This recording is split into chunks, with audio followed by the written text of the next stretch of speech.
Sir, আপনাকে বাংলা সংবাদ বার্তার পক্ষ থেকে স্বাগত। স্যার, আমাদের রাজ্য পশ্চিমবঙ্গে গরু হত্যা আইন লাগু হওয়ার পর রাজ্য জুড়ে একটাই আলোচনা গরু এবং গরুর মাংস খাওয়া। স্যার, ইসলামিক দৃষ্টিভঙ্গিতে গরুর মাংস খাওয়া কি বাধ্যতামূলক?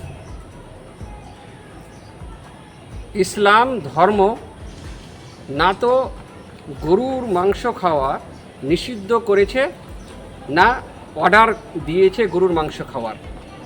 এর মানে না তো এটা নিষিদ্ধ, না এটা খাওয়া কোনো নেকির কাজ। তাহলে আমরা বুঝতে পারলাম যে গরুর মাংস খাওয়াটি সাধারণ খাওয়ার মতো, যার ইচ্ছে সে খাবে, যার ইচ্ছে নাই সে খাবে না। এতে ইসলামের সাথে কোনো সম্পর্ক নেই। প্রথম দিক।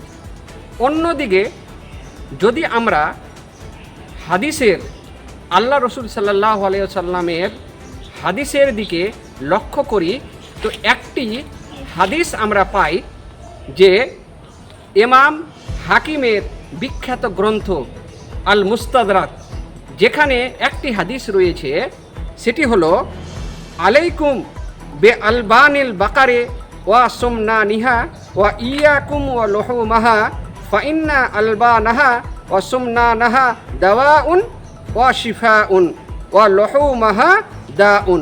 অর্থাৎ তোমাদের জন্য গরুর দুধ ও চর্বি অর্থাৎ ঘি গ্রহণ করা উচিত এবং এর মাংস থেকে বিরত থাকো, কারণ এর দুধ ও চর্বি হলো ওষুধ ও আরোগ্য এবং এর মাংস হলো রোগ।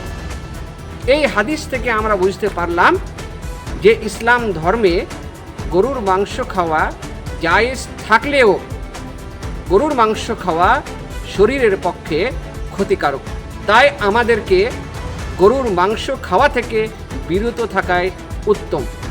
স্যার, আপনার পরিচয় জানালে ভালো হয়। আমি প্রফেসর ডক্টর মুজতবা জামাল, আরবি বিভাগ, কালিয়াচক কলেজ, গৌড়বঙ্গ বিশ্ববিদ্যালয়, মালদা।